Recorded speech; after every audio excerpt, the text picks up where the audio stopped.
Bienvenidos a este nuevo directo complicado de la ecuación digital, donde justamente tratamos de entender mejor la tecnología, que algunas veces nos juega estas malas pasadas, entender la tecnología, cómo está reconfigurando nuestras economías, nuestras empresas y también las relaciones de poder en el mundo. Hoy nos vamos a adentrar en un tema que hasta hace poco parecía reservado a ingenieros y fabricantes, pero que en los últimos años ha saltado al centro del tablero geopolítico, como son los chips.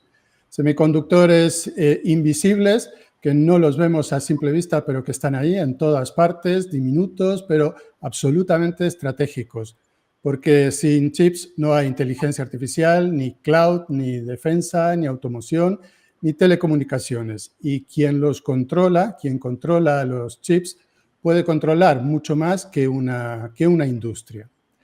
Y para explorar este nuevo mapa de poder tecnológico que se configura con esta tecnología, nos acompañan hoy dos voces con conocimiento, contexto y criterio. Marimar Jiménez, periodista especializada en economía digital con más de 30 años de experiencia cubriendo el sector tecnológico en los periódicos El País y 5 Días. Marimar, muchísimas gracias por acompañarnos hoy. Es un placer tenerte aquí. Gracias a ti, Hernán, por invitarnos.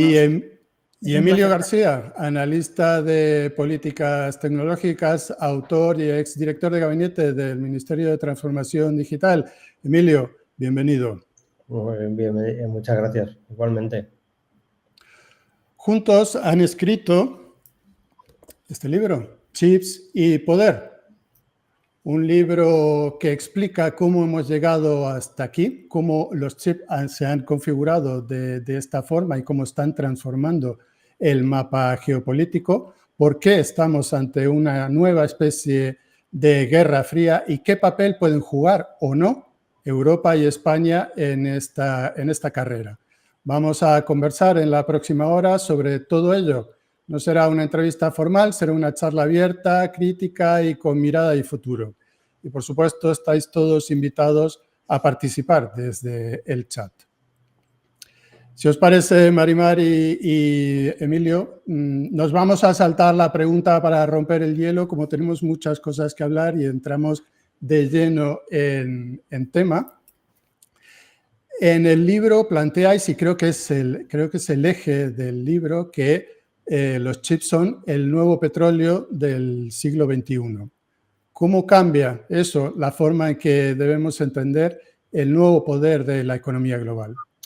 A ver, nosotros planteamos que los chips son el nuevo petróleo, no como de un modo original. O sea, quizás aquí los primeros que plantearon que el chip era el nuevo petróleo fue China. China se dio cuenta hacia el 2013, 2014, que toda su política industrial que le había permitido a partir del año 2000 convertirse en la fábrica del mundo dependía de los chips. Descubrieron que importaban más chips que petróleo. Entonces, a partir de ese momento es cuando se inicia fundamentalmente lo que son la política china de desarrollo del ecosistema de semiconductores. Bueno, el impulso de lo que tenía, seguir desarrollándolo, ¿no? Eso, además, no es solamente algo que esté pasando en general en la industria china. O sea, si uno presta atención a lo que aporta, a qué sectores aportan a la fabricación cosas, aportan valor añadido, pues tenemos que los chips aportan más valor añadido a la fabricación de muchas industrias que la energía. El caso obvio son los dispositivos electrónicos, pero eso también pasa con los automóviles. Por ejemplo, un automóvil en este momento estamos pasando de los automóviles basados en gasolina y en diésel a los vehículos electrificados y estamos pasando de vehículos que tenían 100 chips a vehículos que tienen miles de chips, ¿no? Entonces, esa es la diferencia fundamental, por eso son importantes. Y ya yéndonos a otro ejemplo, para ver por qué son importantes, por qué es el petróleo del siglo XXI y por qué está reconfigurando el poder, podemos ir también a la industria de defensa, a Rusia, en la primera época de la ofensiva y de la invasión de Ucrania, tuvo que echar un poco el freno, porque por los bloqueos que hubo desde Occidente a diversos productos, entre ellos los chips, pues se quedaron sin chips para armamento. Y bueno, hay por ahí alguna noticia curiosa de que estaban arrancando chips de lavadoras y de electrodomésticos, ¿no? En general, ¿no? Marimar, ¿cómo ves esto? Yo creo que además de la comparación con el petróleo, creo que los chips va un paso más allá y afecta directamente o hemos descubierto que afecta directamente a la seguridad de los países, de los gobiernos y de las empresas. Ya no es que dependamos de terceros países para disponer de esta tecnología, sino que una vez desplegada, una vez implementada esta tecnología en distintas plataformas, pues hay una cuestión de seguridad en los datos y en el control de esas infraestructuras que son críticas. Sí, totalmente. La verdad es que los chips, como estaba comentando Emilio y planteabas tú en el inicio, pues son un elemento absolutamente estratégico, ¿no? Y no conocemos, o eso nos planteábamos a la hora de escribir el libro, no conocemos ningún otro ingenio tecnológico que esté presente en más productos que lo están los chips. Y efectivamente de ellos depende la seguridad de muchas industrias, porque los propios chips se pueden convertir en cuellos de botella para el desarrollo, para el crecimiento económico de los países, como bien decía Emilio, por ejemplo, en el caso de China, vio que se podía convertir en un cuello de botella porque se había convertido en la fábrica del mundo, pero China solo fabricaba un 14% de los chips que consumía internamente, ¿no? Para sus fábricas, con lo cual podría convertirse en un cuello de botella para el crecimiento económico de China, pero también para para múltiples industrias ahora mismo. Es decir, la falta de chips o una falta de seguridad, un problema en los chips puede ocasionar problemas en múltiples industrias, en la industria del motor que estabais planteando ahora mismo, en la industria informática, por supuesto, en la industria de los electrodomésticos y en múltiples industrias, porque ahora mismo los chips, hablamos del Internet de las cosas, ¿no? Pero hablamos de las ciudades, las Smart City. Hay una sensorización, ¿no? Que va aparejada de chips que afecta a todas las industrias y a cosas muy cotidianas, ¿no? Entonces, como decía, los chips están en todas partes, afectan a todas las industrias, afectan a su seguridad, evidentemente, y pueden ser un cuello de botella tanto para el crecimiento económico de un país, como decíamos, poníamos el ejemplo de China, pero también para el avance de cualquier otra tecnología. Es decir, ahora mismo se está hablando fundamentalmente de la inteligencia artificial y esa inteligencia artificial depende del desarrollo de unos chips que se llaman chips de IA o chip para IA, ¿no? Básicamente hoy por hoy los chips de NVIDIA. Si hay mucha demanda que parece que empieza a haberla por parte de los diferentes sectores de chips de inteligencia artificial, habrá que ver hasta qué punto se dispara esa demanda y si hay un problema de suministros de IA, de chips de IA, cómo puede afectar, por ejemplo. Hoy, enlazando con lo que dice Marimar de los chips de inteligencia artificial, hoy había por ahí una noticia que hablaba de un informe de Morgan Stanley que NVIDIA, solamente de los últimos chips, de los GB200, que acaban de salir hace 3 meses, sí, ¿vale? Y solamente en lo que ha vendido dentro de las máquinas estas que tienen 72 chips, los armarios estos que tienen 72 chips de NVIDIA, solo en eso había vendido 720.000 chips en 3 meses. Entonces, la demanda está siendo brutal. Y está claro, y se ve en su capitalización bursátil, ¿no? Es la primera empresa que pasa de los 4 billones. Esto fue cuando esta semana, ¿no? Esta misma semana. Justo.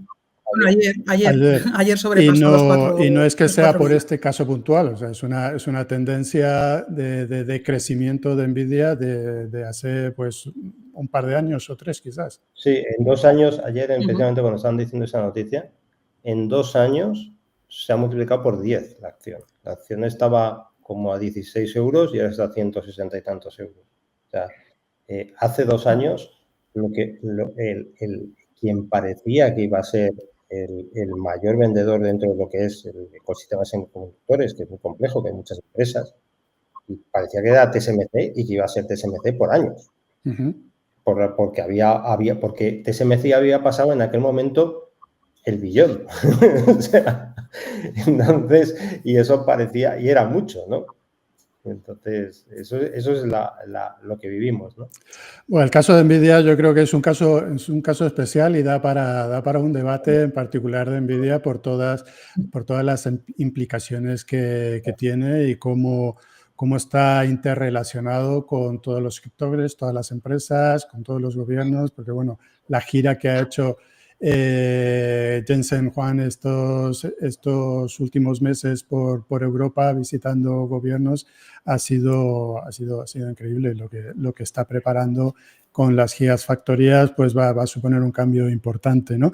Pero yo quería preguntaros, siguiendo con la primera pregunta, que los chips, que los semiconductores, que los procesadores sean estratégicos, pues ya lo sabemos desde hace tiempo, pero ¿cuándo habéis identificado vosotros que ha sido ese punto de inflexión en el que se ha convertido en una preocupación de los gobiernos y ha dado una patada en el tablero geopolítico, es decir, esta va a ser la prioridad a partir de ahora?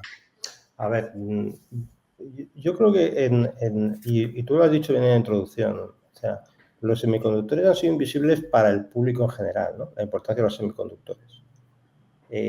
Pero realmente los semiconductores venían siendo críticos para los gobiernos y los gobiernos lo consideraban como críticos de los años 50. Los años 50, cuando se empezó a desarrollar la industria, Rusia se dio rápidamente, la Unión Soviética se dio rápidamente cuenta que estaba en inferioridad porque Estados Unidos estaba desarrollando, gracias a los semiconductores, armas que eran más eficientes y más baratas. El campo de pruebas de las armas con chip fue Vietnam. Vietnam lo perdieron, la guerra de Vietnam la perdió Estados Unidos, pero tuvo un campo de pruebas para armamento que ya tenía semiconductores estupendo. Entonces, quizás la Unión Soviética, el error que cometió fue el tratar de... Lo que hacía en general la Unión Soviética era espiar y copiaba lo que había espiado. No innovaba. Que eso es la diferencia fundamental con China. China no se dedica a copiar, como muchos creen, se dedica a innovar. Y como China se dedica a innovar, es por lo que está desafiando la hegemonía de Estados Unidos, no por otra razón, ¿no? Pero volviendo a lo que comentabas, claro, eso es en la Guerra Fría. Realmente la Guerra Fría la perdió la Unión Soviética en buena parte porque no podía seguir el ritmo de la carrera armamentística de Estados Unidos por la tecnología que usaba. Yendo más adelante, antes hemos comentado que China se dio cuenta en el 2014 que su industria dependía de esto. Y su industria dependía de esto y entonces eso quizás es el punto de el disparadero de la situación actual, ¿no? Porque intentaron, Xi Jinping tiene por ahí alguna frase al respecto de que no podían depender de una tecnología que no podían fabricar y echó toda la carne en el asador dentro del Made in China 2024, en parte en lo que eran los chips. Luego, eso, siguiendo un poco el hilo histórico, llegó el COVID. Aunque la guerra ya estaba empezada, porque la guerra, los primeros que sufrieron un boicot de chips, y vemos cómo eran de fundamentales los chips, fue Huawei. Huawei en el 2018, cuando se le cortó el suministro de chips de TSMC, era el segundo cliente de TSMC. Y tuvo que dejar de fabricar teléfonos móviles, porque no tenía los chips, ¿vale? Entonces, ahí yo creo que siguiendo el hilo histórico, como comentaba, cuando llegamos a la COVID-19 es cuando nos damos cuenta todos de lo que dependemos de los chips, porque se pararon todas las cadenas de suministro. Se paró la cadena separaron las cadenas de fabricación de coches, separaron las cadenas de fabricación de dispositivos electrónicos. En Europa, los cálculos es que se dejaron de fabricar coches por 100.000 millones de euros. Increíble que fuera de las industrias más afectadas, ¿no? Claro, y además eso también nos deja ver lo complejo que son los chips, porque realmente los chips, muchos de los chips los chips para automóviles se fabrican en Europa, pero lo que te faltaba eran materias primas para poder fabricar los chips. O sea, eso da una idea. Y bueno, y también, por ejemplo, hay también por ahí algún cálculo que indica que, claro, que si no hubiera habido esta falta de suministro de chips en Estados Unidos, el 1%, el PIB hubiera sido un 1% superior, ¿no? Entonces... Comentabas... Sí. Hay un tema, perdona, Hernán, que me gustaría, un ejemplo más en el cual yo creo que se aprecia que algo está ocurriendo, ¿no?, alrededor de la industria de los chips y de la tecnología en general, y es los enormes acuerdos que ha firmado recientemente Estados Unidos con Emiratos Árabes Unidos y Arabia Saudita. Es decir, estos países hasta hace 4 días no se planteaban diversificar hacia el mundo de la tecnología porque controlaban el elemento clave, digamos, que era el petróleo, ¿no? Como productores de petróleo tenían un poder brutal, ¿no?, a lo largo de los años. Sin embargo, ahora se han dado cuenta de que el poder también está en controlar la industria de los chips y controlar también la tecnología en general, la inteligencia artificial en particular.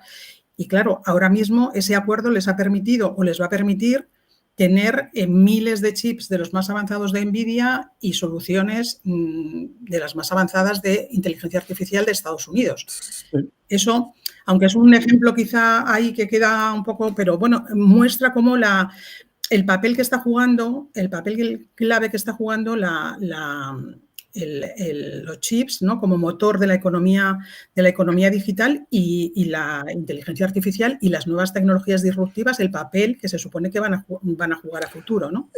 Totalmente. Yo creo, sí, la verdad es que, como decís, el COVID fue quizás la gota que colmó el vaso, o sea, la última señal, la colleja definitiva de darnos cuenta de la dependencia de esta tecnología. Pero comentabas que Rusia perdió la Guerra Fría por falta de innovación, fue su principal fallo. ¿Y cuál fue el fallo de Estados Unidos y Europa? Porque hace 20 años Estados Unidos tenía más del 30% de la producción de chips, Europa un 20%, y ahora eso creo que está en Europa menos del 10% y en Estados Unidos 0% en producción de chips avanzados para inteligencia artificial. ¿Cuál fue el fallo? Vamos a ver, eso no fue un fallo. Fue un fallo de estrategia. Rebato. Europa sí cometió un fallo, pero Estados Unidos cometió un fallo relativamente, ¿no? A ver, hay que situarnos cuando acaba la Guerra Fría, ¿no? Cuando acaba la Guerra Fría, cae el muro de Berlín, el comercio empieza a liberalizarse y las cadenas de suministro empiezan a deslocalizarse. En concreto, en la industria de los chips surgió lo que llamamos el modelo Foundry. El modelo Foundry, básicamente, al final, ¿qué tiene? Pues tienes unos que diseñan, otros que fabrican y otros que ensamblan. Y luego, aparte de eso, pues tienes aguas arriba, tienes los que tienen los equipamientos de fabricación y las máquinas de fabricación, y aguas abajo los que hacen los dispositivos electrónicos. Entonces, Estados Unidos lo que hizo fue decir, vamos a ver, yo voy a apostar por el diseño. Voy a apostar por el diseño y las fábricas, como me sale más barato fabricar en Taiwán, las mando a Taiwán o las mando a Corea, ¿vale?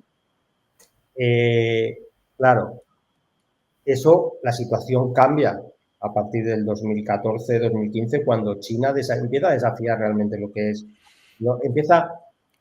por decirlo una palabra así que se entiende todo, China hackea el sistema de libre comercio a base de quizás un modelo en el que da subvenciones, pero no dice que son subvenciones, porque lo que dice que son capital riesgo, pero realmente el que está de capital riesgo es el Estado, o sea, con lo cual hace un modo muy inteligente de aprovecharse de la situación de libre comercio sin que le puedan decir que está subvencionando formalmente, ¿no? Aunque lo esté haciendo. Y en esa situación sí pues, descubre Estados Unidos que no tiene la capacidad de fabricación, ¿vale? Y entonces Estados Unidos se pone a cambiar la capacidad de fabricación. Realmente, os digo que no es realmente un fallo de estrategia de Estados Unidos, sino que el entorno cambia, y a partir de que el entorno cambia es cuando ya en la primera presidencia de Trump se intenta traer a TSMC a suelo estadounidense. El intento de traer a TSMC a suelo estadounidense viene de la primera presidencia de Trump, ¿vale? El caso de Europa es distinto, porque el caso de Europa es que intenta hacer lo mismo, pero es que además no consigue alguien en el diseño, ¿vale? Y eso es lo que explica también la diferencia. Es decir, Europa empieza también a mandar fábricas en parte a Estados Unidos y por eso deja de fabricar. Y luego además se da también otra circunstancia, que es que fabricar es muy caro. El precio, lo que costaba fabricar un chip de 20 nanómetros, 30 nanómetros, no tiene nada que ver con lo que cuesta fabricar un chip de 2 nanómetros. Es infinitamente más. Y además ahí vemos, si uno sigue la industria, vemos como los distintos fabricantes empiezan a dejar de fabricar chips. No es solo caro fabricarlos, sino construir esas fábricas, ¿no? Claro, a eso me refiero, que es caro fabricarlos. Es decir, exige mucho CAPEX. Entonces, si uno empieza a ver, hay que tener en cuenta que desde hace, pues yo qué sé, más o menos 10 años, realmente hay solo 2 fabricantes, hay 3 fabricantes de chip avanzados. Y Intel lo abandonó por un tiempo, ¿no? Van cayendo los fabricantes de chip. AMD fabricaba, pero AMD dejó de fabricar y externalizó a una empresa que se llamaba Global Foundries para hacer la fabricación y quedarse solamente con el diseño, pero Global Foundries dejó de fabricar chip avanzados también, ¿no? Entonces, yo no creo que sea tanto un fallo estratégico. En el caso de Europa quizás sí, porque no llegó a apostar decididamente por el diseño y ese es el problema que tiene ahora, fundamentalmente. Aparte de la fabricación, lo que hemos dicho, pero la fabricación, los dos tenían el mismo problema, ¿no?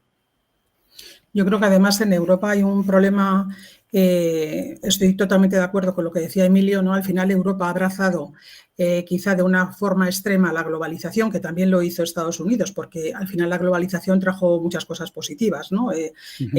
Ambos decidieron externalizar o dar a terceros toda la parte de fabricación porque era mucho más barato hacerlo en países asiáticos que en Estados Unidos, en Europa, pero es verdad lo que decía Emilio, que efectivamente la diferencia entre Estados Unidos y Europa es que ellos consiguieron crear o mantener gigantes tecnológicos en la parte de diseño, es decir, ahí tenemos pues Nvidia, AMD, tenemos a Qualcomm, son un montón de empresas, aparte de los gigantes tecnológicos que no son propiamente fabricantes de chip, pero que lo están haciendo, como Apple, como Meta, como Google, como Microsoft, ¿no? Que están fabricando ya también diseñando sus propios chips. Y en Europa, claro, todo esto no lo tenemos, ¿no? Tenemos a ASML, que es un referente muy importante dentro de la industria global, ¿no? Porque prácticamente tiene un monopolio en las máquinas, ¿no? de litografía para fabricar los chips más avanzados. Pero yo creo que al margen aparte de esto, hay un problema también, o Europa, el problema que ha tenido también, es que ha mantenido unas políticas nacionales por encima de una política europea, ¿no? Yo creo que no hay ningún país europeo con capacidad, o en lo que hablábamos, ¿no? Que es costosísimo el fabricar los nuevos chips, ¿no? Los chips más avanzados. Ningún país europeo tiene el músculo financiero, digamos, para afrontar por sí solo el jugar un papel importante en la industria de los chips. Yo creo que Europa tenía que haber trabajado mucho más en conjunto con unos objetivos tangibles a nivel europeo, ¿no? Y no tanto pensando en los chips. Por ejemplo, cuando se puso en marcha la ley europea de chips, al final lo que vimos es una carrera entre los diferentes estados por ver quién conseguía atraer a su propio país, pues a Intel, a TSMC, a Samsung, ¿no? Para que fabricaran en su propio territorio, más que pensar en objetivos tangibles y globales a nivel europeo, ¿no? De hecho, en 2012 ya Neelie Kroes, que era entonces la comisaria para la Agenda Digital Europea, ya hablaba de que Europa necesitaba crear o replicar el modelo de Airbus, por ejemplo, en la industria de microelectrónica. Se lleva hablando muchísimo tiempo. El problema es que se sigue pensando, yo creo, o se sigue viendo o tomando acciones, digamos, y políticas nacionales que defienden intereses nacionales muchas veces más que europeos, ¿no? Y a mí lo que me da miedo hablando de esto es el contexto actual, ¿no? Que con la ultraderecha, digamos, avanzando en Europa, muchas veces con políticas antieuropeístas, ¿no? Que eso pueda impactar también, si sigue avanzando ese tipo de partidos, pues que pueda perjudicar, digamos, a la puesta en marcha de políticas comunitarias importantes y absolutamente estratégicas, ¿no? Como es la de la industria de los chips. Pues has comentado precisamente el siguiente paso, ¿no? Lo que viene después del COVID. En el 2022, 2023, tanto Estados Unidos como Europa reaccionan ante esta situación, ante esta ruptura de la cadena de suministro, sobre todo, y elaboran sus nuevas leyes de chips, la Chips Act en Estados Unidos, la Europea Chips Act en Europa, inversiones de 50.000 millones en Estados Unidos, de 40 y pico mil en Europa. ¿Y cómo valoráis estas leyes? Si se pueden comparar, cómo las comparáis y en qué posición queda cada región o qué es lo que se pretende conseguir con estas leyes? Un poco, Marimar, lo que tú ya adelantabas, ¿no? Bueno, es que no son comparables. O sea, vamos a ver. Las situaciones son distintas, como ya decías antes también, ¿no? Ni los instrumentos, ¿no? Es decir, nosotros hablamos del reflejo imitativo de Bruselas, ¿no? O sea, Bruselas siempre intenta, de alguna manera, las políticas que realiza, intenta hacer un marketing para que parezca que hace cosas parecidas a Estados Unidos. Entonces, decidió llamar... Eso es un palo fuerte, empezamos. No, pero en muchas cosas. Y estoy de acuerdo contigo. El caso de la Chips Act es eso. O sea, hace uno una cosa que se llama Chips Act y dice, hago yo otra que se llama Chips Act. Sí, pero luego en realidad... Sí, porque incluso llegó un año después que la de Estados Unidos, ¿no? O sea, primero, vas un año más tarde. Segundo, no es lo mismo, porque la Chips Act de Estados Unidos, tú tenías un fondo de 50.000 millones que manejaba Washington. El gobierno federal. El gobierno federal. Aquí tú no tenías, tú decías que tenías 40.000 millones, pero decías, bueno, más o menos voy a movilizar 40.000 millones en los Estados miembros. Entonces, claro, no dependía de ti, el hacerlo dependía de los Estados miembros. No, y esa es otra diferencia. Perdona que te apunte. Los 50.000 millones son inversión del gobierno. Y los 40.000 millones de Europa está incluido el apalancamiento privado. O sea, creo que hay unos 12.000 millones que sí pone la comisión. El resto es inversión privada. Es que es complicado entender lo que decía la comisión. Es decir, porque la comisión hablaba de movilizar 40.000 en los Estados miembros para luego decir que luego con eso iba a movilizar inversión privada. Tampoco dejaba muy claro qué inversión privada movilizaba y realmente en el presupuesto lo único que tenía ellos eran los 10.000 millones que tú decías. En el presupuesto de la Unión Europea dice, yo tenía 10.000 millones que luego además dedico solamente a temas de I+D, no a temas de fabricación, ¿no? Entonces, eran dos instrumentos que eran muy distintos y que, sin embargo, intentaron hacernos pasar, aparentemente, a mucha gente pensaba que eran lo mismo, ¿no? Entonces, ese es el problema, ese es el principal problema ahí. Y luego, hombre, vamos a ver, lo comentaba también Marimar, es decir, claro que hay que invertir. Claro que hay que hacer inversión pública en sectores críticos. O sea, yo creo que probablemente tanto Marimar como yo somos dos intervencionistas peligrosos. Pero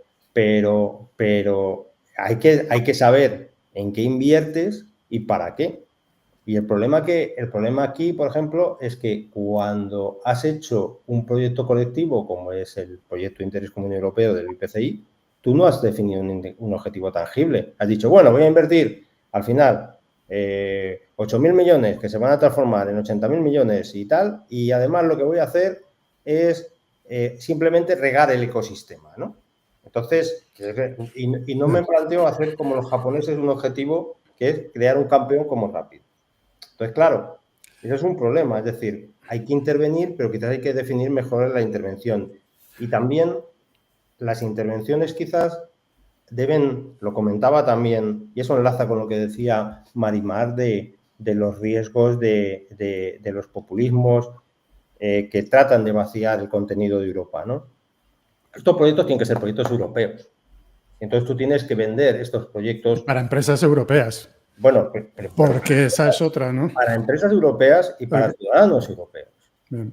Y para ciudadanos europeos. Los ciudadanos europeos tienen que ser los primeros que tienen que ser conscientes, las ciudadanos y ciudadanas tienen que ser conscientes de que el tener una cierta autonomía digital, una autonomía estratégica, tiene un coste y tiene un coste de inversión pública.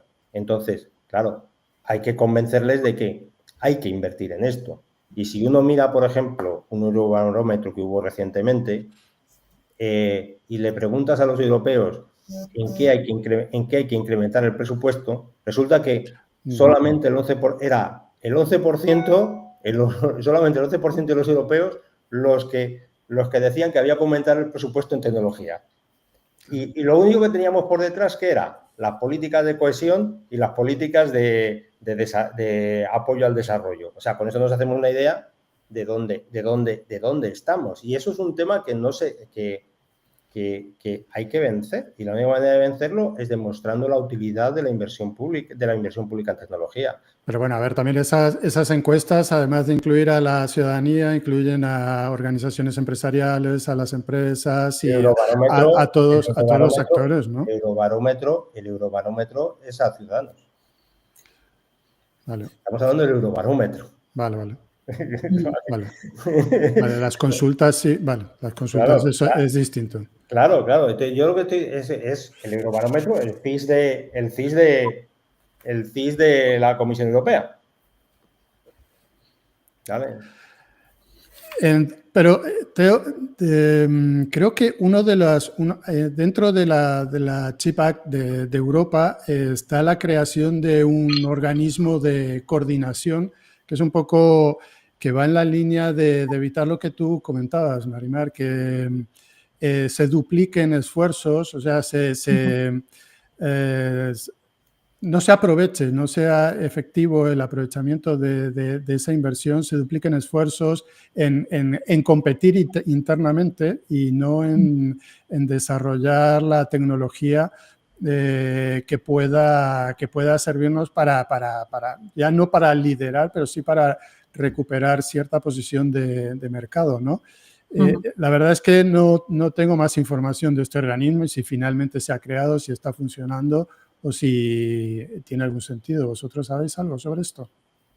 Emilio, tú sabes algo. Hombre, en general, todas las normas europeas que pues, tienen los famosos comités que dan nombre a la comitología, ¿no? Entonces, claro, existen los comités donde se reúnen los Estados miembros, los representantes de los Estados miembros para desarrollar estas políticas, ¿no? Pero, hombre, yo no le doy mayor trascendencia. A mí lo que me gustaría, yo creo que la única manera de tratar de darle un poco de trascendencia es lo que se ha hecho con la Oficina de Inteligencia Artificial, ¿no? Es decir, tú creas una estructura dotándola de recursos para poder llevar a cabo la política pública. Hay que tener en cuenta que las políticas de semiconductores yo creo que están a nivel de unidad en Bruselas. Entonces, ¿eso qué significa? Eso significa que a lo mejor puede haber 10, 12 personas llevando esa política. Hombre, pues es poco, ¿no?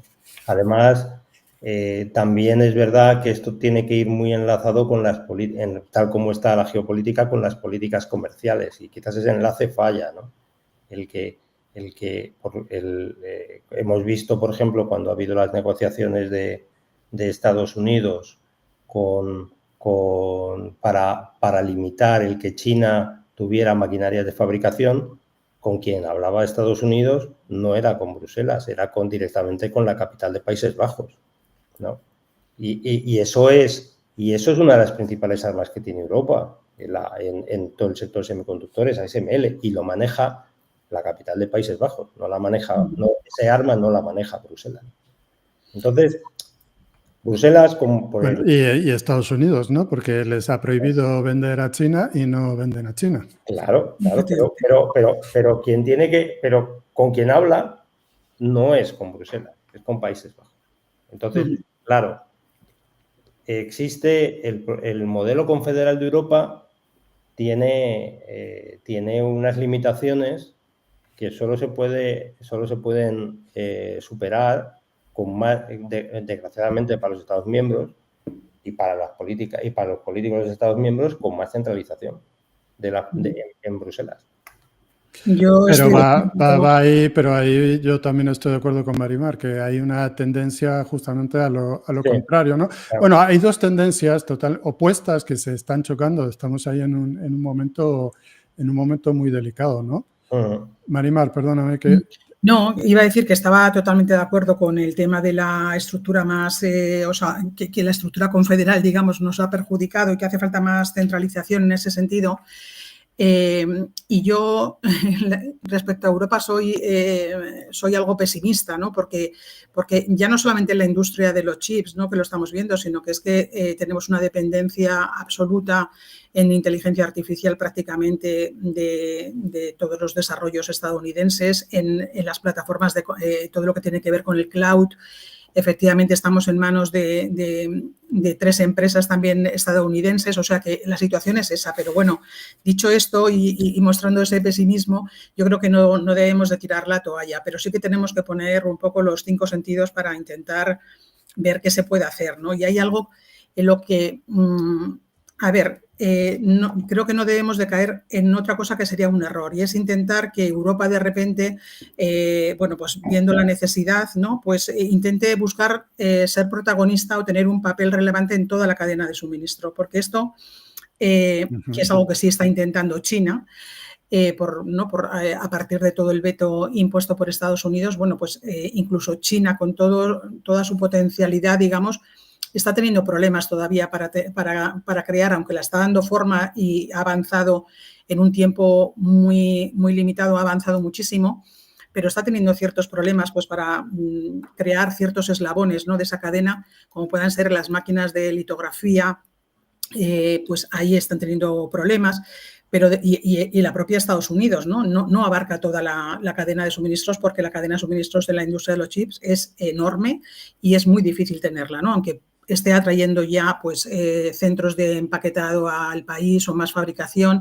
Entonces, Europa debe de intentar no buscar el tener toda la cadena de suministros, porque sería casi una misión imposible, pero sí centrarse en fortalecer su posicionamiento en algunos eslabones claves y poner, por ejemplo, lo que hablaba antes Emilio, ¿no?, crear algunos campeones europeos de manufactura avanzada, tipo como el que ha creado Rapidus, ¿no?, que han creado en Japón, o de empaquetado, que complementen, digamos, la potencia que ya aporta ASML, ¿no?, en máquinas de fabricación. Por otra parte, yo creo que deberían poder, que igual también podrían poner foco o centrarse un poco en tecnologías que están por desarrollarse. Es decir, que todavía no hay un líder mundial, por ejemplo, y estoy pensando en todo lo que tiene que ver con la fotónica, con los chips fotónicos. Ahí me lo iba a preguntar. Se está avanzando mucho. China, hoy algunos medios, ¿no?, estaban hablando, ¿no?, de que habían conseguido desarrollar un chip fotónico súper avanzado que puede plantar cara a Nvidia, que puede ser incluso superior a los chips de Nvidia. Bueno, pues trabajemos a lo mejor también en esa dirección, que está todo por descubrir, como yo digo, ¿no?, y que se podría avanzar y que no partimos ya de una posición, digamos, retrasada. Y luego, por otra parte, en Europa es que hace falta también eliminar muchísima burocracia, que sea mucho más fácil, digamos, llevar a cabo o ejecutar cualquier tipo de trámite, que no se demoren proyectos por pura burocracia, que también se cree de verdad mercado único real de inversión, que se revise toda la normativa de ayudas de Estado. O sea, hay muchas tareas que se pueden hacer y que yo creo que ayudarían a mejorar la posición de Europa. Básicamente también estás comentando todos los reclamos de la industria de telecomunicaciones. Sí, en parte hay cosas que son comunes. Más o menos en la misma situación. Sí. En parte, claro, es que el problema, hay un problema de burocracia en algunas cuestiones que quizás debería ser más relajado. O sea, todo el tema, por ejemplo, todo el tema de ayudas de Estado afecta bastante tanto a telecomunicaciones como a temas de tecnología, de chips y en general a la tecnología, ¿no? Entonces, y ahí los procesos de análisis de ayudas de Estado quizás se dilatan demasiado, ¿no? Y eso es el problema, por ejemplo, se ha visto. Hay un caso que es el más evidente de todos que yo conozco, que fue las fábricas de Intel, las famosas fábricas que Intel iba a colocar en Alemania y en Polonia, que al final Intel entró en crisis y además anunció después que no iba a hacer las fábricas. 2 días antes del anuncio va la Comisión Europea y da la luz verde a las fábricas, a que se hicieran las fábricas, ¿no? Claro. Claro, es que si tú te tardas tanto, si desde que alguien dice voy a hacer una inversión hasta que le dejas hacer la inversión tarda 1 año y pico, como pasó en el caso de Intel, pues el resultado está en que la inversión se pierde.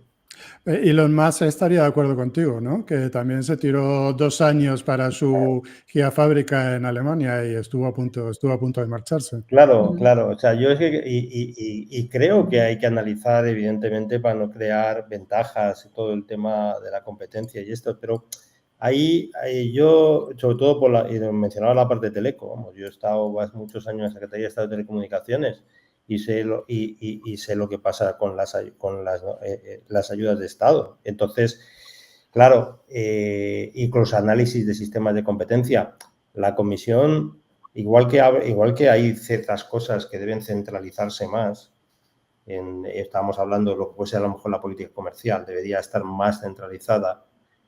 Hay en otros aspectos que debería ceder poder. Por ejemplo, por poner un caso que nos toca muy de cerca, la fusión entre Orange y MásMóvil se analizó en Bruselas. Estuvimos 2 años. Otros 2 años, ¿eh? Estuvimos 2 años con Justo, aquello. ¿sí? 2 años. Y a mí alguien me tiene que todavía que explicar qué razón de peso había para que se analizara en Bruselas y no la analizara la CNMC, ¿no? Entonces, esos son ejemplos, ¿no?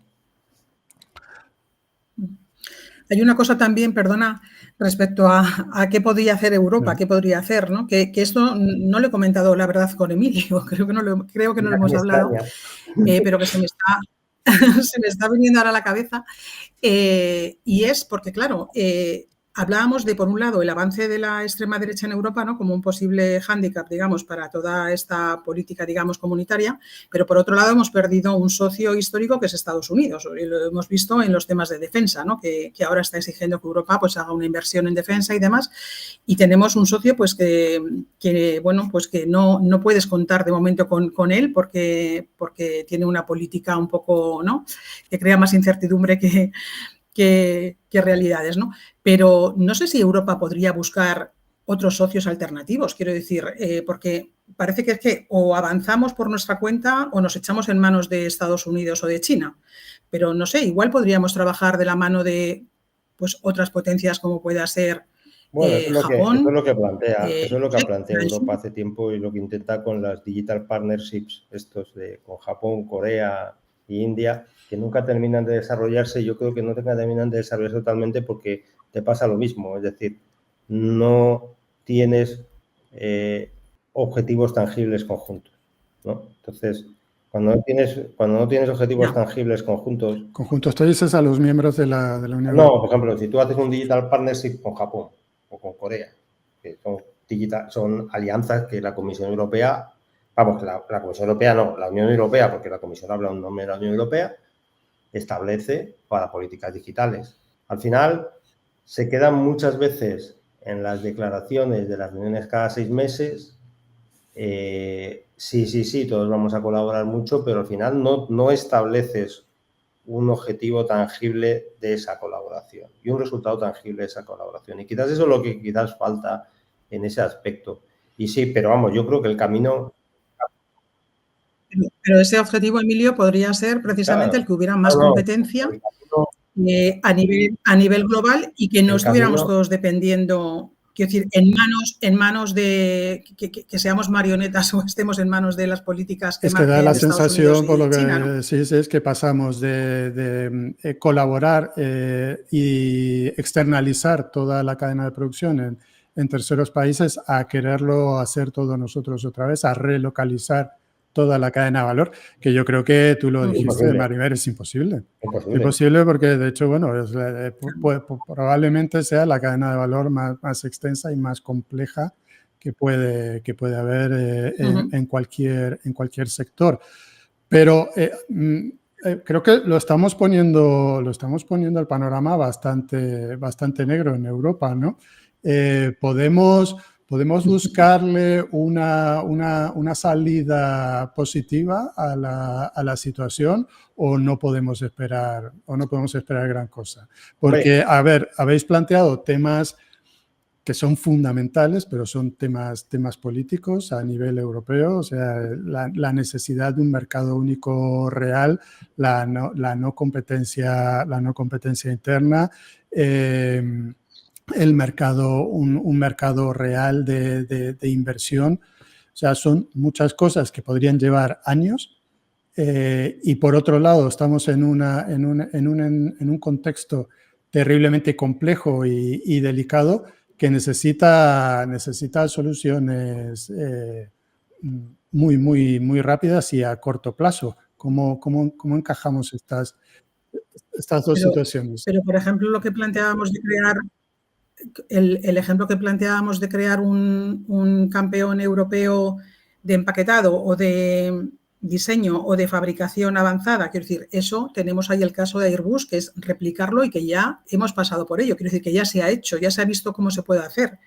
Sería aplicarlo a otra industria diferente, evidentemente, pero tenemos la tarea o tenemos el resultado, ¿no? Que Airbus hoy por hoy es una empresa absolutamente competitiva, ¿no? A nivel global.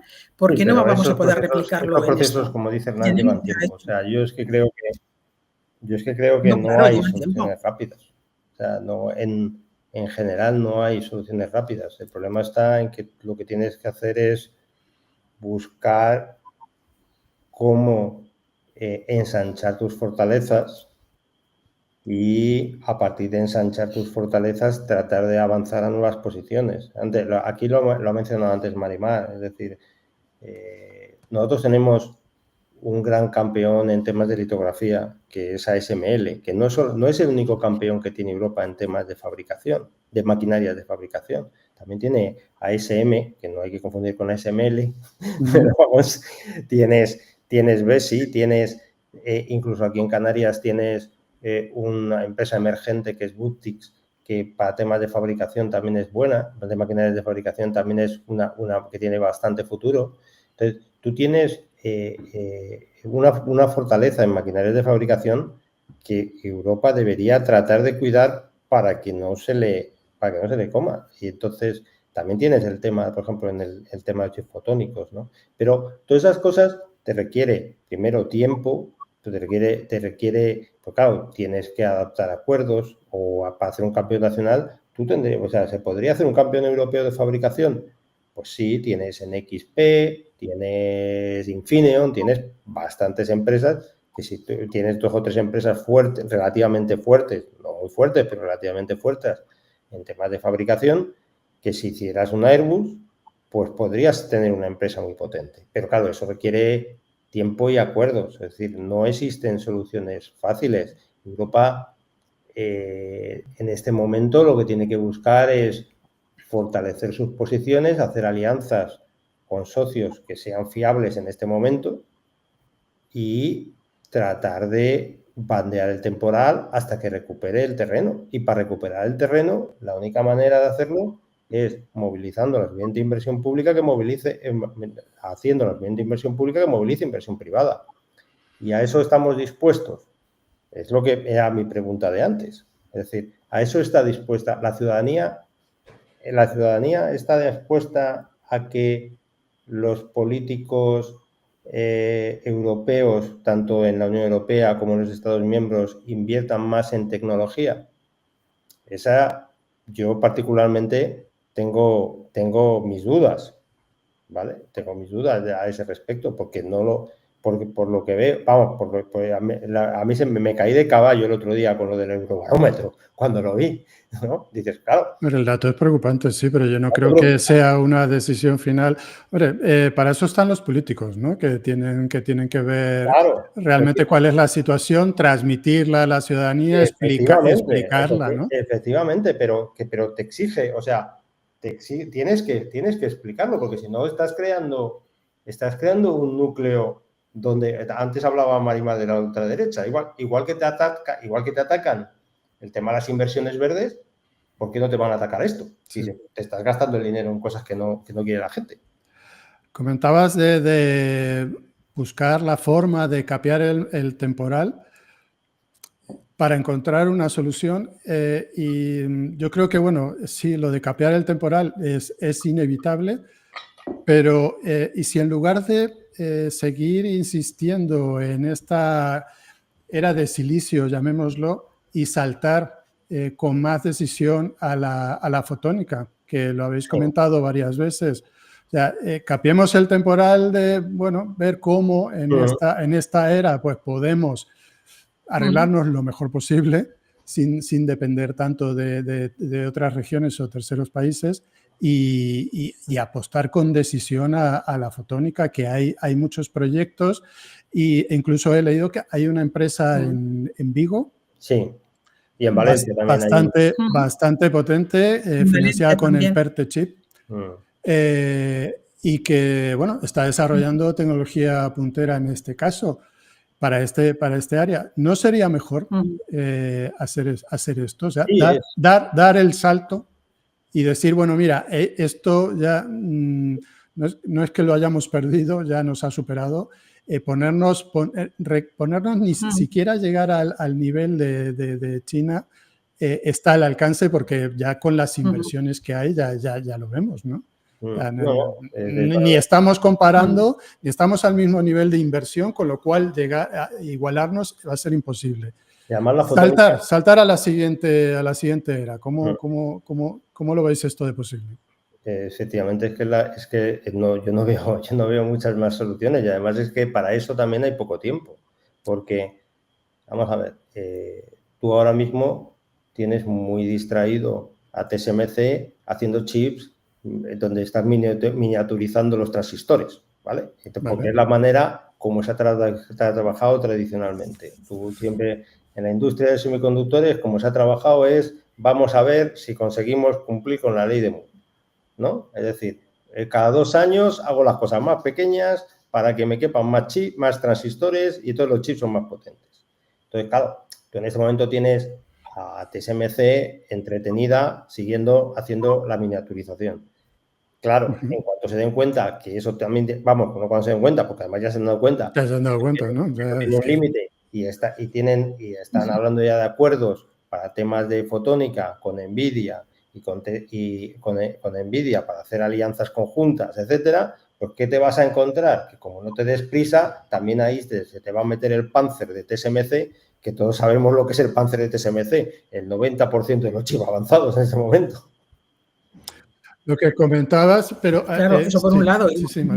Y lo tienes... No, digo que efectivamente el ejemplo que comenta de TSMC, pero es que lo estamos viendo en China. En China tiene un problema gravísimo, o donde tiene el principal problema para avanzar en la industria de los chips avanzados era todo el tema de la miniaturización, porque no tienen la maquinaria, digamos, las máquinas para ello, pero China, presionada por Estados Unidos, lo que está haciendo es poner muchísima más inversión en nuevos materiales, chips, por ejemplo, de un chip de bismuto que presentaron recientemente. Quiero decir que están trabajando en chips que no sean de silicio, sino que sean de otros materiales, que sean más potentes y demás, y también en la parte de fotónica. Quiere decir que están trabajando en direcciones nuevas donde se prevé que va a venir el futuro. Y lo están haciendo presionados porque seguramente si hubieran podido trabajar más en la parte de ir reduciendo nanómetros, ¿no? En la parte de miniaturización, pues igual ahí habrían avanzado más lentamente porque no los urgía tanto, pero el problema es que presionados por el veto estadounidense, lo que han hecho es dirigir nuevas vías de trabajo y están justamente apostando por la fotónica ya, por los nuevos materiales aplicados a los chips, y ahí es donde deberíamos de poner también Europa más esfuerzos, desde luego. Estamos tardando. Dos cosas. Siguiendo el hilo de lo que estabas comentando, Maribel, que antes decías que no hay nadie que pueda tener la cadena de suministros completa de chips. Yo creo que China lo va a conseguir y es una cuestión de tiempo. No de complejidad, pero en unos años. Y creo que es el objetivo que se han planteado, no depender de nadie. Tienen el problema ahora, que creo que es el mayor inconveniente o barrera que puedan tener, que es las litografías, pero dales tiempo, porque es un poco lo que tú estás diciendo, es que invierten tanto y tienen tanto talento y van tan rápido que lo terminarán consiguiendo. La litografía sí. Y las... Bueno, tienen tres, yo creo. Una es la litografía, otra es la metrología, las máquinas para medir la calidad de los chips, que no es un tema baladí, porque dependiendo de que controles el proceso de calidad de los chips, hay más chips válidos en una olea y por tanto el proceso de fabricación es más barato. Y ahí tienen el mismo problema con la que... Es un problema similar al de litografía porque en los dos casos depende de la óptica. Y el problema que tiene China en realidad es la óptica avanzada. Es decir, como tú no tienes una óptica, como no tienen una óptica avanzada de calidad, y basta ver los temas de explotación, pues en donde tú requieres mucha máquina, requieres una óptica avanzada en la fabricación, que es la litografía y la metrología, ahí ellos son los dos segmentos que no dominan dentro de las máquinas de fabricación. Las otras máquinas de fabricación están consiguiendo venderlas y están consiguiendo indigenizar la cadena de producción, ¿vale? Y luego tienen otro problema, que son las herramientas de diseño de chips. Las herramientas de diseño de chips están también en manos de Estados Unidos y de Alemania, porque Siemens es el tercero en juego, ¿no?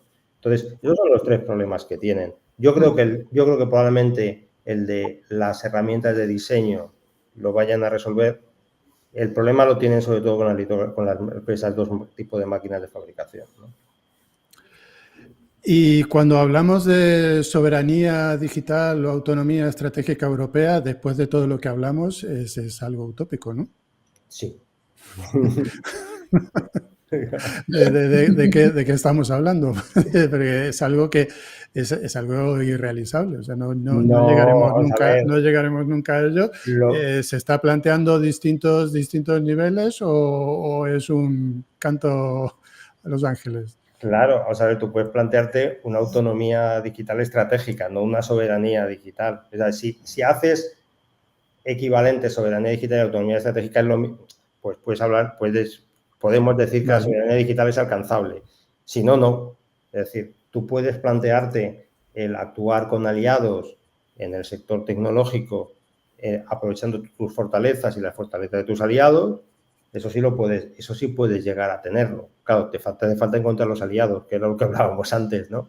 En este momento. Pero la soberanía total es utópico y hay que ver que, hombre, realmente la industria la anima mucho, ¿no? La industria siempre anima mucho a esto porque le interesa sobre todo estar subvencionado siempre, ¿no? O tener las mayores subvenciones posibles, ¿no? O sea, son los principales animadores del proteccionismo, ¿no? Pero es imposible, vamos, yo no lo veo, una soberanía total, no lo veo. Ni a corto ni a largo plazo. No, ni a corto ni a... No, es que ni siquiera, porque tú mencionas el ejemplo de China, pero es que ni siquiera China, o sea, China, y además en que incluso aunque consigas localizar toda la cadena de producción, a lo mejor no consigues localizar todos los chips que puedes producir porque no tienes capacidad. Es decir, China ahora mismo... Ya con las materias primas tienes un problema. Claro. Irresoluble. No, hay muchos insumos que necesitas que seguramente no los tendrás, o sea, claramente.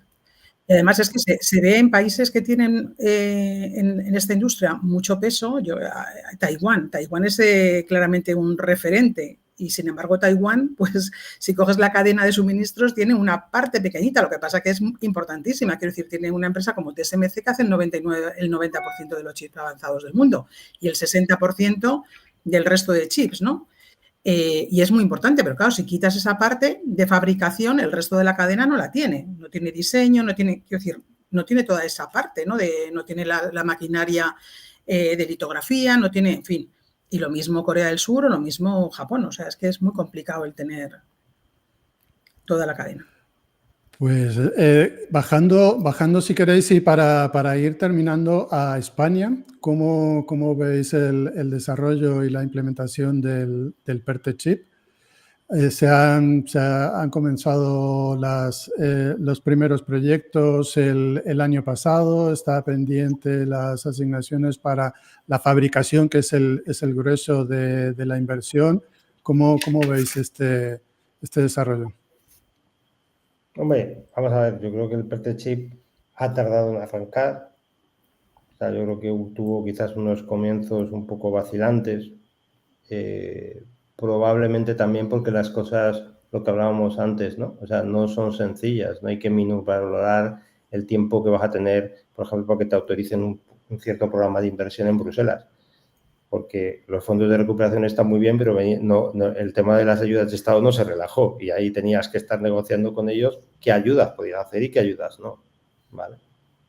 Entonces, pero yo creo que en este momento está arrancando el modelo, que es un modelo, yo creo que es un modelo interesante, que es el modelo de SET, en el sentido de que lo que estás haciendo es tomar participaciones, hacer participaciones públicas en empresas que pueden ser estratégicas. ¿Vale? Es un modelo interesante a desarrollar y sobre todo si esas ayudas, que yo entiendo que eso es así, no son a cambio de nada, sino que eso al final los beneficios repercuten para todos, ¿no? O sea, yo creo que se está intentando hacer un modelo del Estado emprendedor que es interesante que se esté tratando de desarrollar, en lugar de ir con ayudas a fondo perdido, ¿no? Yo creo que van a salir empresas interesantes. Tú antes mencionabas una, que es la empresa de fotónica en Vigo. No me acuerdo el nombre ahora, mira que llevo un rato pensando en ello. ¿Cómo? Spark, creo que era. Spark. Empresa de fotónica en Vigo. Está también OpenChip en temas de diseño en Barcelona, que es un spin-off del BSC. Está Booptix en temas de metrología para la fabricación de chips en Canarias, que también es una empresa interesante. Existen otras empresas también. Por supuesto, está IMEC en Málaga, que eso puede aportar mucho valor añadido a lo que es todo el ecosistema español, ¿no? Yo creo que no es fácil, o sea, no es fácil que Europa, no, o sea, probablemente España sea muy difícil que consiga atraer un elemento de fabricación relevante, aparte de temas de fotónica, es decir, en chips tradicionales yo no lo veo, o sea, no veo aquello de vamos a poner 10.000 millones para traernos una fábrica de TSMC, pues no lo veo, vamos.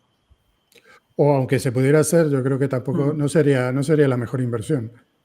Bueno, el que sea mejor inversión o no depende de cómo sea el modelo de negocio. O sea, si tú te planteas el hacer una fábrica a lo mejor de chips para que te compre las cadenas de automóviles que hay en España, si consigues esa garantía de que te van a comprar los chips que tú fabriques para coches, pues es un buen modelo de negocio, que sería el único buen modelo de negocio que yo veo en España, ¿no? Al respecto de fabricación.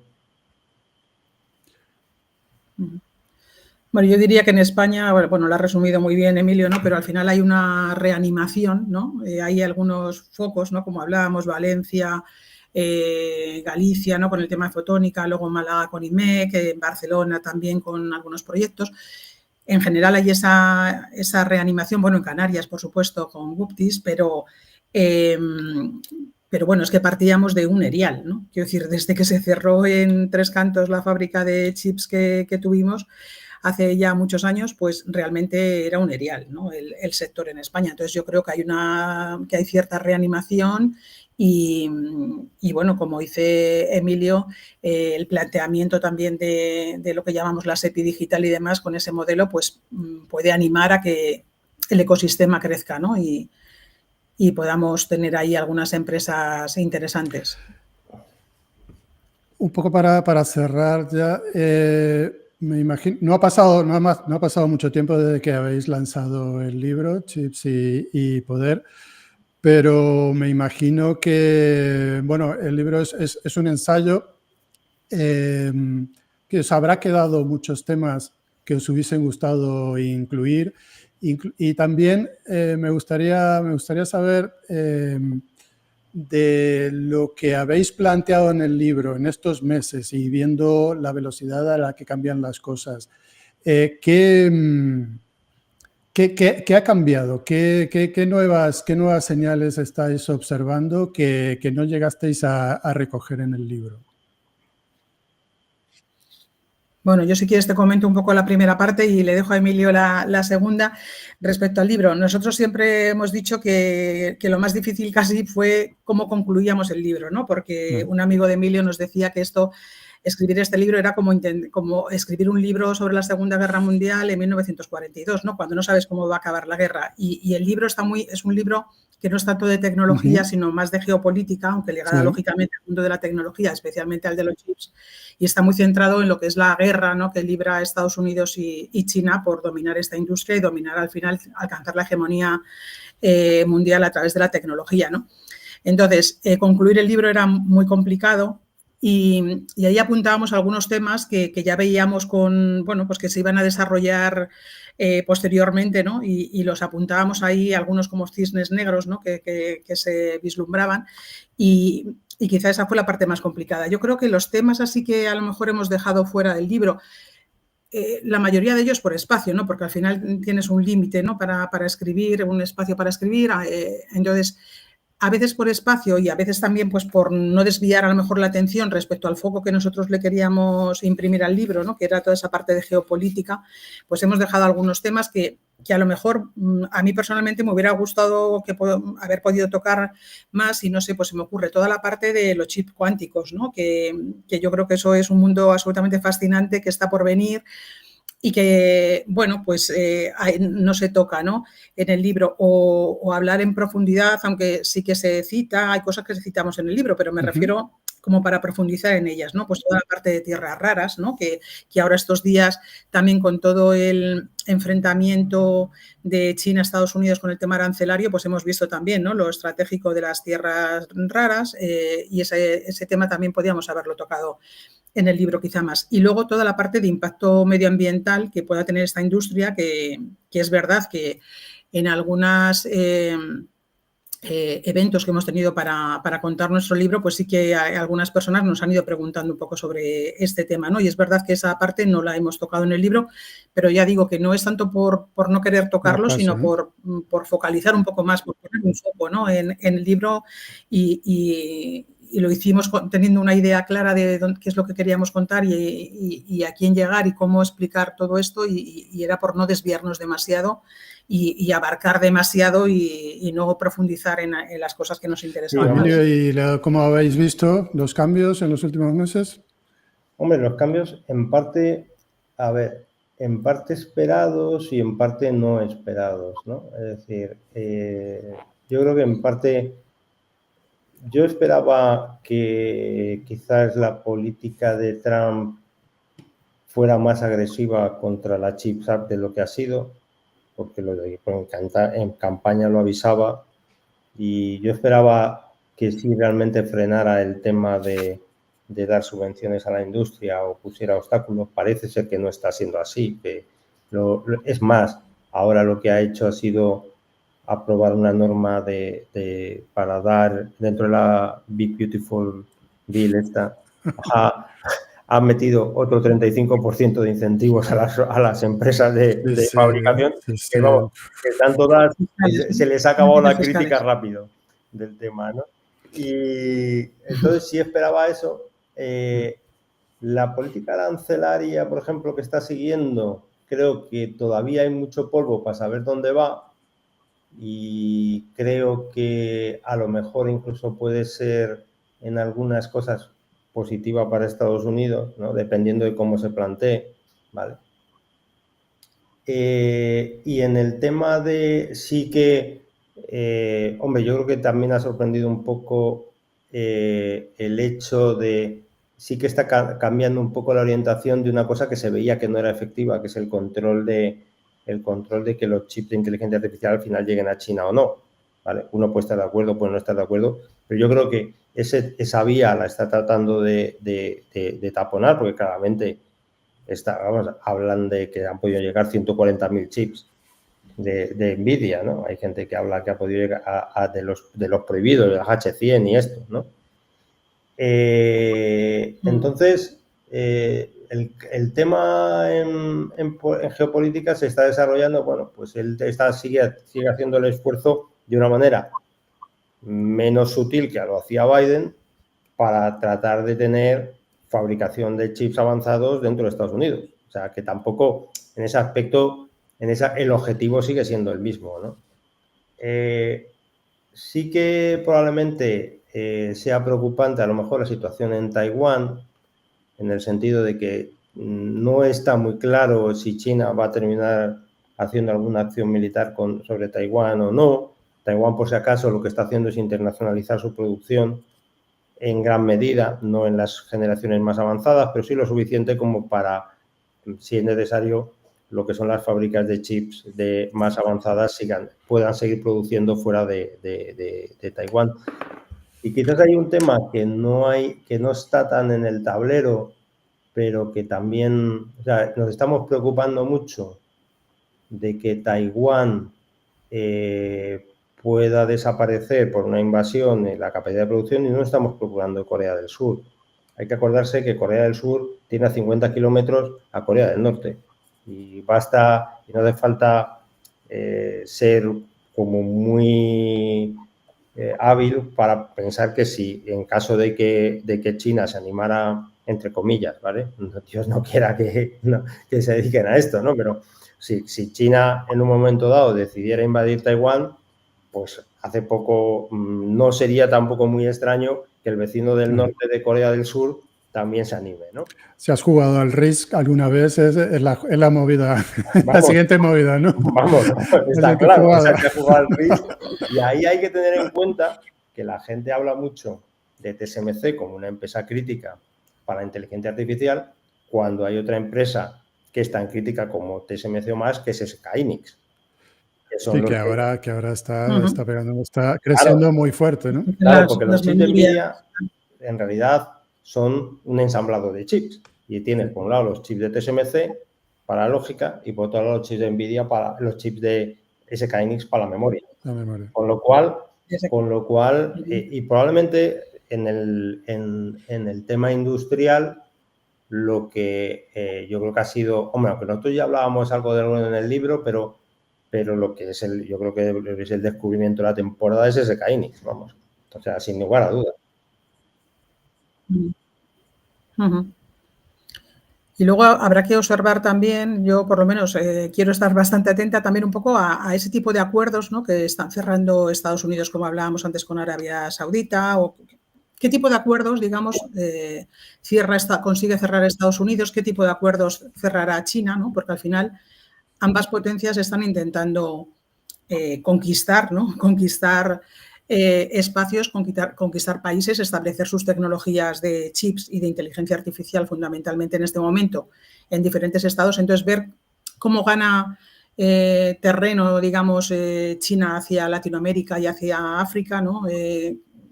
hacia algunos países también asiáticos y ver cómo van extendiendo su Y es que huella, lo hacen ¿no? además muy discretamente, sin hacer mucho ruido y sin muchos anuncios. Sin ruido. Y creo que es una forma de actuar bastante habitual y cuando te das cuenta ya es muy tarde en muchos casos, ¿no?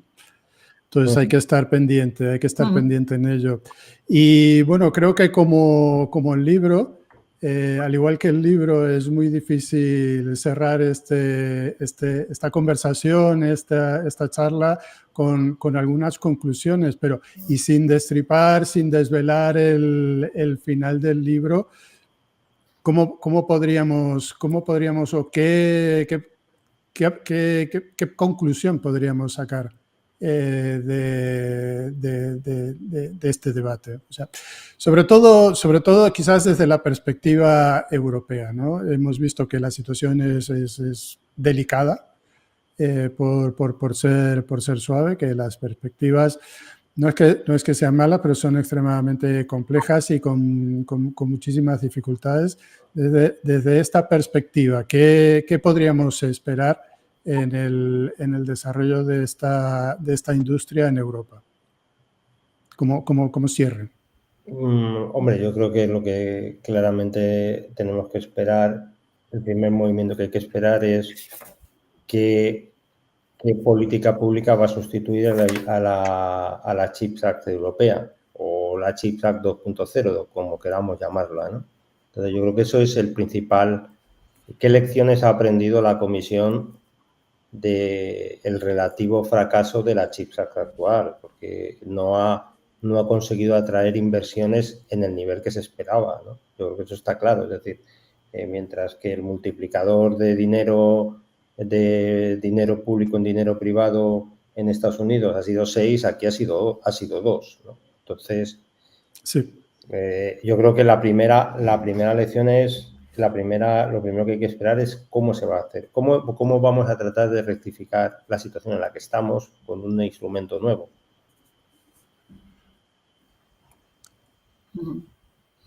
Yo diría eso, vamos, suscribo lo que ha dicho Emilio y de una manera global yo lo que diría también es que, o al menos esa es mi percepción, es que la carrera que se está viviendo, ¿no?, por el dominio de esta industria es una carrera a largo plazo, ¿no? Entonces todo el mundo está a tiempo, digamos, de buscar sus posicionamientos y demás. Pero si hay una palabra que describe a todo lo que está viviendo la industria también es la incertidumbre. Es decir, yo creo que incluso los mayores gigantes tecnológicos de la industria, incluso hasta la propia Nvidia, ¿no?, que tiene una capitalización bursátil de 4 billones, hasta Nvidia tiene retos que afrontar y tiene nubarrones también por delante. Entonces, la incertidumbre abarca esta industria, abarca a sus jugadores. Entonces, yo creo que todavía hay tiempo para jugar la partida y la guerra que, pues por lo que hemos visto y por lo que contáis en vuestro libro, recién empieza y quedan muchas batallas por delante.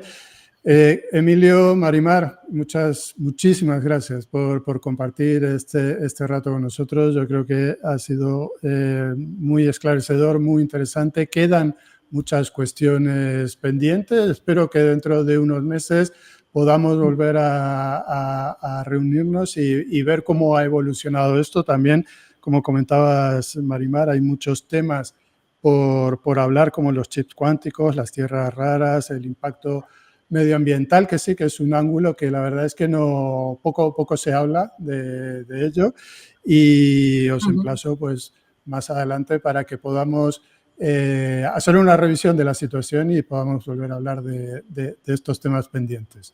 Cuando quieras, para eso estamos.